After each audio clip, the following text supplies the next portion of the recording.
오늘 우리에게 주신 하나님의 말씀 누가복음 18장 1절로 8절 말씀입니다. 생명의 샘과 9월 26일 금요일 말씀 인자가 올 때에 믿음을 보겠느냐 함께 읽겠습니다.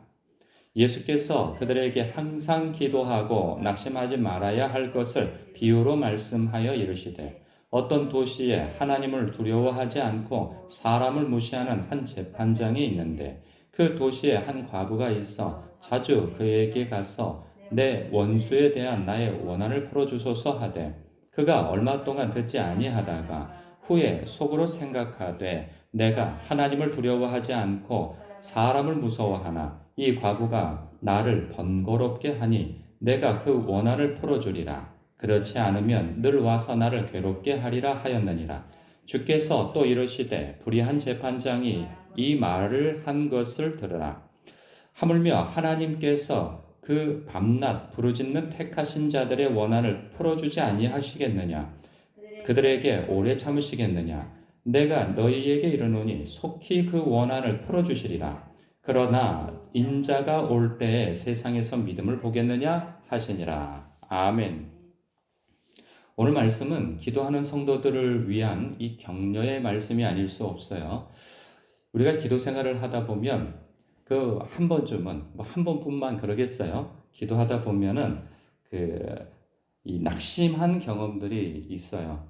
나는 하나님 앞에 이렇게 늘 부르짖어 기도하는데 이 기도가 응답되어지는 것 같지 않을 때 그 기도를 포기한다든가 아니면 말 그대로 낙심하는 거죠. 마음이 떨어지는 거죠. 이러한 일들을 경험하는 일들이 곧잘 있습니다. 그런 것을 아시기에 주님께서 기도하는 성도들에게 낙심하지 말고 늘 하나님 앞에 믿음을 가지고 기도하라는 의미에서 비유 하나를 들어주신단 말이에요. 이 등장인물이 둘이 있어요. 한 사람은 이 불의한 재판장이 있어요. 이 사람은 자기가 자신을 소개하는데 하나님을 두려워하지도 않고 사람을 무시하는 그런 사람이란 말이죠. 그러니까 자기가 재판관으로서 거의 신과 방불한 위치에서 그 권력과 권한을 행사할 수 있는 사람이죠.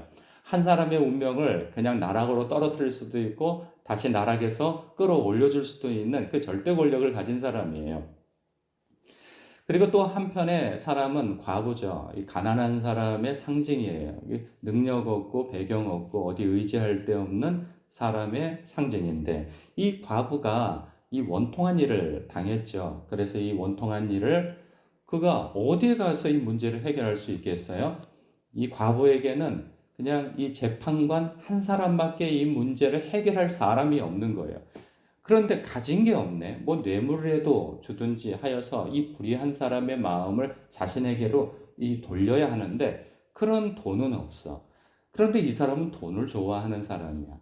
그래서 할 수 없이 이 사람은 몸으로 때우기로 한 거죠. 날마다 찾아가서 자신의 원통한 일을 아뢰는 거예요. 그런데 이 재판관이 무시합니다. 처음엔 무시해요. 그런데 이 무시할 수 없는 게 매번 같은 시간, 같은 장소를 찾아와서 아주 번거롭게 하는 거예요. 이 사람이 하는 말을 들어보십시오. 5절에. 이 과부가 나를 번거롭게 하니 내가 그 원한을 풀어주리라. 그렇지 않으면 늘 와서 나를 괴롭게 하리라. 그러는 거예요.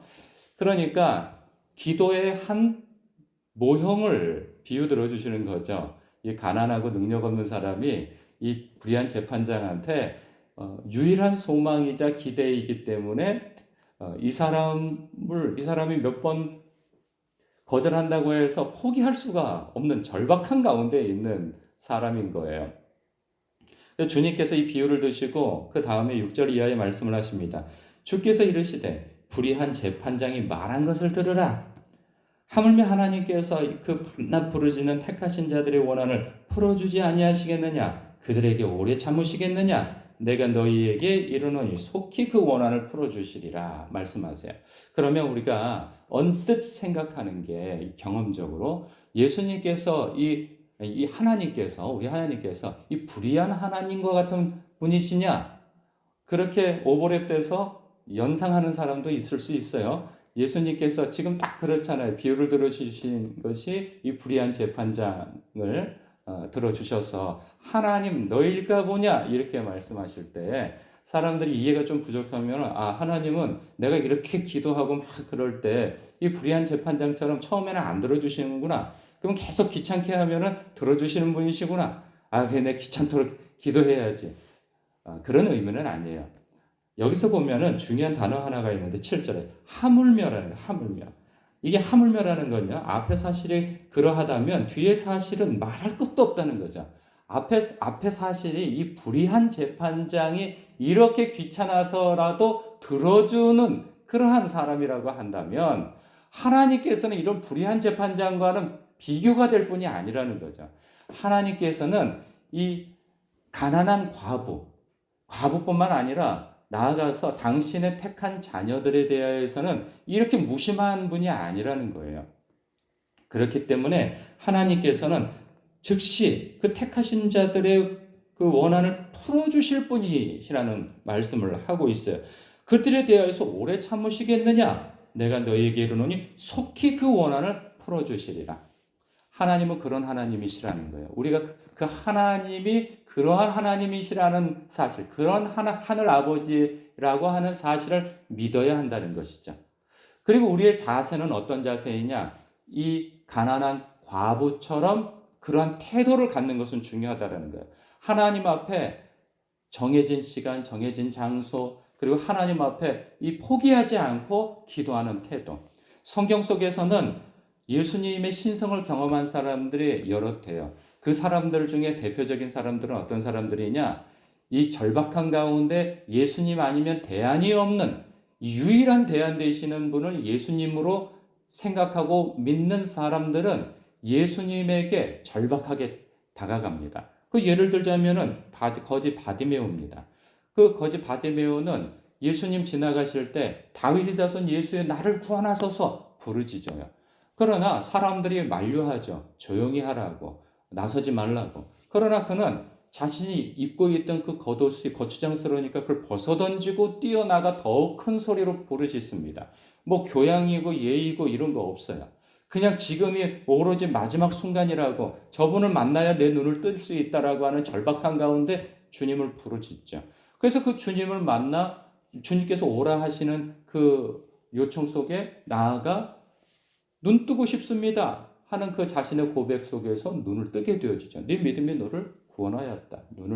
눈을 뜨게 해주시는 거죠. 만약에 그때 포기했다면 예수님을 다시 만날 수가 없는 거예요. 예수님은 그 길로 예루살렘에 올라가셔서 십자가 지시고 부활 승천하셔서 그대로 그 길을 지나가지 아니하신단 말이에요. 뭐 그 사람뿐입니까? 그 혈병 걸린 여인도 마찬가지죠. 그 군중들 속을 뚫고 들어가서 예수님의 옷자락을 잡아서 예수님의 옷자락만 붙잡아도 나을 거라고 믿었던 그 믿음이 결국은 그 몸을 낫게 했단 말이죠. 그 부정한 여인으로서 그 사람들 속에 휘주고 들어갈 수 있는 사람이 아니란 말이에요. 목숨 걸고 들어간 거예요. 뭐 그 사람뿐만이 아니죠. 나병 환자도 마찬가지예요. 그 사람들 군중 앞에서 꿇어 엎드려서 깨끗하게 해달라고 요청한단 말이죠. 사람들이 아주 질겁을 하죠. 그러나 죽으면 죽으리라 하고 예수님 밖에는 다른 대안이 없기에 예수님 앞에 그렇게 섭니다. 귀신 들린 딸을 고쳐달라고 예수님 앞에 핀잔 들으면서 자식에게 줄 그 떡을 개에게 던짐이 마땅치 아니하다. 옳소이다. 주님, 개라 할지라도 주인의 밥상에서 떨어지는 그 부스러기라도 먹지 않습니까? 그 부스러기라도 주십시오. 이 모멸감 가운데에서도 외면하 뒤돌아서지 아니하고 주님 앞에 더욱 간청하여 겸손하게 부르짖는 이 여인이 있었어요. 이런 사람은 많다니까요. 예수님 말씀 전하고 있을 때 그 지붕을 뜯어내 가지고 그 소란을 피운단 말이죠. 그 상상해 보면은 그 먼지 바람이 얼마나 날렸겠어요. 그 방 안에. 그 진풍경이었을 것입니다. 사람들이 다 질겁을 했겠죠. 집주인은 뭐 말할 것도 없고. 그런데 그 지붕 갖다 뜯어내 가지고 거기에 들것을 실어 가지고 중풍병자를 내려서 그냥 저주받을까 싶은데 예수님께서 네 믿음이 너를 구원하였다. 그 침상을 들고 가라. 이런 말씀을 해주시잖아요. 그러니까 다 공통점이 있어요. 하나님을 향한 절대 믿음을 가지고 갈망을 가지고 주님 앞에 나아갔다는 사실이에요. 이런 갈망이 없는 사람들은 몇 번 기도하다 말죠. 아니 왜 하나님은 내 기도를 안 들어주셔? 하면서 자기 방식과 자기 뜻대로 그리고 자신의 스케줄대로 하나님께서 들어주셔야 기도 응답이라고 생각하는 경우인 것이죠. 그러나 하나님은 나보다 나를 더 잘 아시고 나보다 내가 아는 가장 좋은 때와 좋은 방법을 잘 아시는 하나님께서 합력하여 선을 이루시는 하나님이라는 사실을 우리는 믿어야 할 것입니다. 그럴 때 우리는 하나님 앞에 갈망을 가지고 하나님 앞에 기도할 수 있는 거예요. 포기하지 않고 기도할 수 있는 것이죠.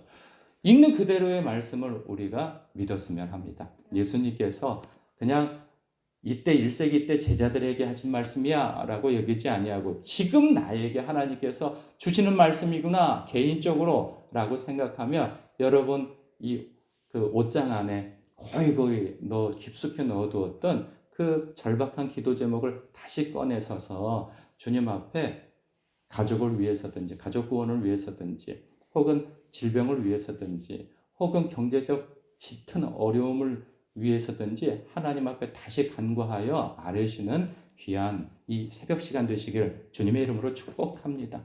응답이 있으시길 축복합니다. 기도하겠습니다.